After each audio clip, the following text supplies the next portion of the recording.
Canada's youth unemployment rose to 14.6%, according to a recent report from the CIBC. We haven't seen numbers like these since 2010. It reaffirms what many of you have been telling me in the comments, that your son or daughter have been going out there applying to fast food and retail stores to not even get a call back. And yet, they revisit those same stores months later and they find that it's fully staffed by either international students or temporary foreign workers. What's going on? I want to do this topic as much justice as possible by treating this honestly and respectfully. I don't want this conversation to delve into xenophobia or racism, but it's because we have this fear as Canadians that we don't talk about it. And that's what I want to do today. I want us to talk about this shift that's happening in our society so that more politicians and people in power can hear it and potentially make some changes. All right, so let's talk about supply. The reality is Canada is accepting more international students than ever before. In my previous videos, I've talked about that exact number. It has really ballooned since 2013, 2014. These same students are applying for jobs in fast food and retail as well, in addition to the temporary foreign workers who are coming from abroad.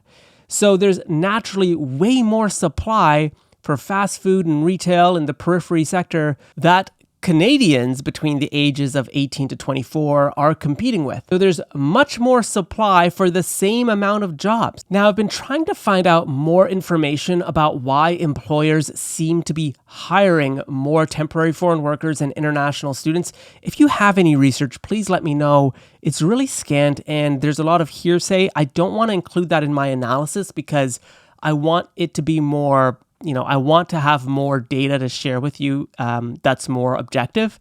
But if you have access to that data, let me know in the comments below. But what I was able to find was the number of international students and the tuition that they're spending at our colleges and universities that's going up, as well as the share of funding from the provinces that's going down. And it got me thinking, I wonder if a bigger play is happening here. Okay, so back in 2010, universities like McGill, University of Toronto, UBC, and others, they got the majority of their funding from the provinces, and tuition only made up around 20 to 25% of their total operating revenue. But by 2024, tuition made up anywhere from 40 to 45% of their total operating revenue, and government grants barely moved. And the universities know they can't get this kind of money from domestic students. Domestic students only pay anywhere from $6,000 to $8,000 for undergrad programs. International students pay quadruple that in some cases. And so universities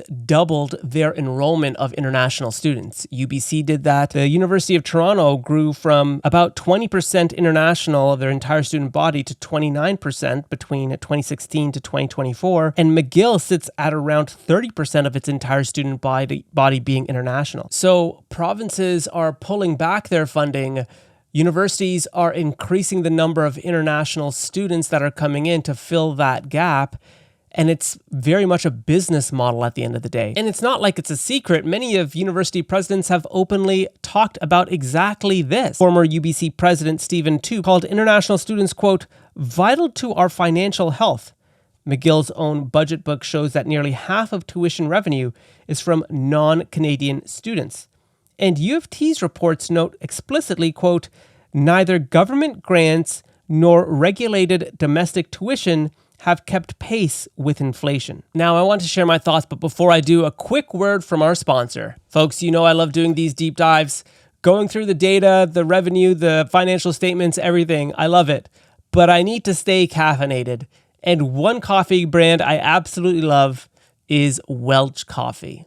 You know, in these times of economic uncertainty with the United States and Canada, it's really nice to know we can support local and support locally roasted coffee. Welch Coffee is roasted right here in Toronto, and I'm a big skeptic of cold brew coffee, cold brew espresso. I just like a nice hot cup of coffee. Welch Coffee's cold brew espresso is a wonderful cold drink that keeps you caffeinated and doesn't have that bitter aftertaste that most do. So why not try Welch Coffee out? Click below to the link and enjoy 15% off your order with my code open mind. So I have this idea and I really want to know what you think. So let me know in the comments below. But I'm thinking colleges and universities, they saw the writing on the wall with the government's pulling back funding. And they said to themselves, how else can I facilitate this shift? I need to allow more international students in. But it's not enough that we allow international students in because the tuition is so much higher than if they were to go basically anywhere else. And so, yes, we have the prestige. Yes, we have that kind of brand, the Canadian education brand that many students around the world crave. But at these elevated tuition prices, they can potentially think about the United States or other G7 countries. What's our competitive advantage?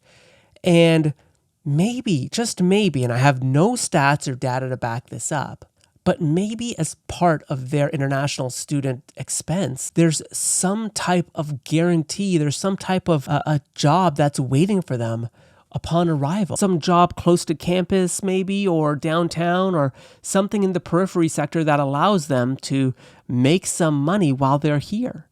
And maybe it is food service delivery, maybe it is retail, maybe it is something customer facing, something that gets them working the moment they land. And the reason I say this, folks, is because I don't know about you, I don't see many international students or temporary foreign workers without employment. In fact, I see the opposite. I see many of them working multiple jobs, or I shouldn't say multiple, but I see many of them hustling. And then I think about Canadian citizens who are 18 to 24. What about them?